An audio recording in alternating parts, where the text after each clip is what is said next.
Danny, what's up, man? How you doing? I'm doing good. Hey, listen, first, I seen you in Beverly Hills, but I want to applaud you for that moment you had in the ring after the Benavidez fight. Because that took a lot of guts and there's a ton of people that will be better for it because you did that in person. So I just want to tell you that. Oh, thank you. I appreciate it. Hey, listen, so from 2020 to now, you only fought once. What was life like during that time outside of the ring? And did you accomplish the things that you wanted to accomplish during that period? Absolutely. I had two more kids, so nothing better than that. I had my daughter Palace and my boy Danny Garcia. So I had two kids. I started my own boxing promotion. Always looking for new business ventures, meeting new people, traveling the world. So I definitely, still busy and just waiting for me to get my time to fight again. But I was definitely busy. I just wasn't sitting around. For sure.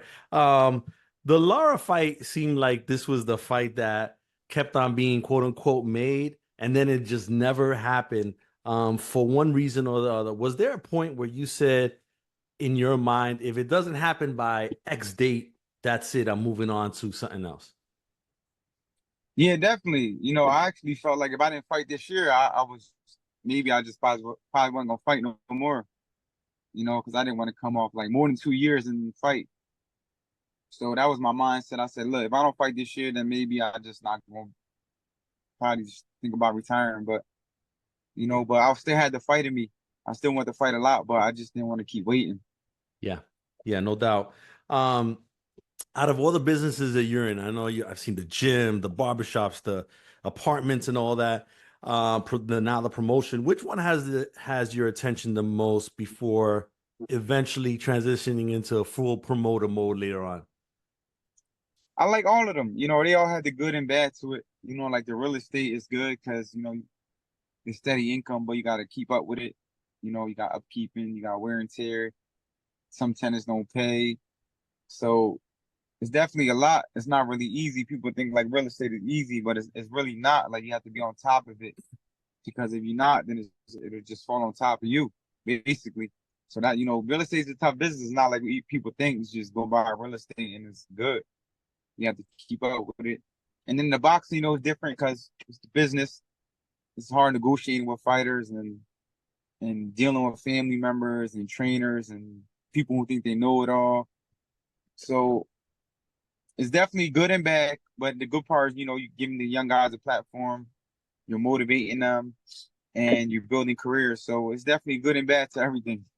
Yeah, no doubt. Now, listen, you're 36. I know a lot has been made of that.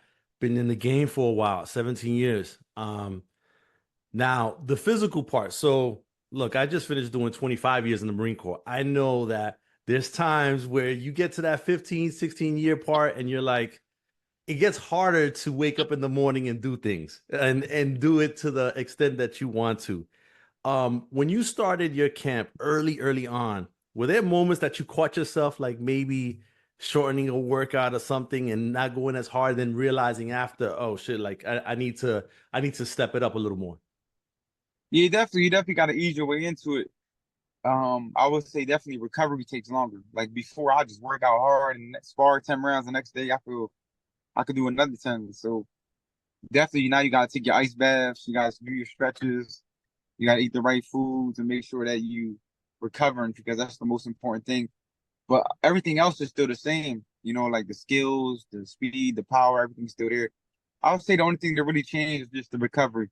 It takes a little bit longer to recover, so you gotta make sure that you do that extra, so you can recover and perform at a high level. All right, and then you know, there's a lot of people that are still heavily interested in Danny Garcia within the Latin community. People were still excited to see you fight and be out there. When you hear stuff like that, what's your immediate reaction to that? When that people, even at this point, 2024, they're still wanting to tune into Danny Garcia. It's a blessing. A lot of my fans, I have real fans.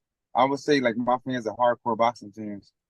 They just not people who just following you because you're somebody. Like my fans really love boxing. They're really Danny Garcia fans. And you know, all I did was bless them for the last 10 years or 12 years in championship fights. So I mean, I gave them all I had, and they want some more. So it's like a drug; you can't get enough of it. Yeah, and when September 14th comes and goes, what's the lasting impression you want to leave on that night? You know, I just want to give it my all, make sure that I have no regrets. You know, I want to win. I want to win the middleweight championship, but most important that I come out healthy and gave my all. I gave the fans a great fight. And then lastly, and I have to ask this, win, lose, or draw, is this your last fight? I would say every fight is my last fight. That's how I'm looking at it right now. You know, every fight I look at is like my last fight, and that's what motivates me. Just like you can't look at tomorrow because tomorrow's not promised. So that's how I'm looking at this. I'm just taking it one fight at a time, one day at a time. I can respect that. Hey, listen, Danny, I appreciate your time. Thank you so much, and I wish you the best of luck in September. Thank you. I appreciate it. All right.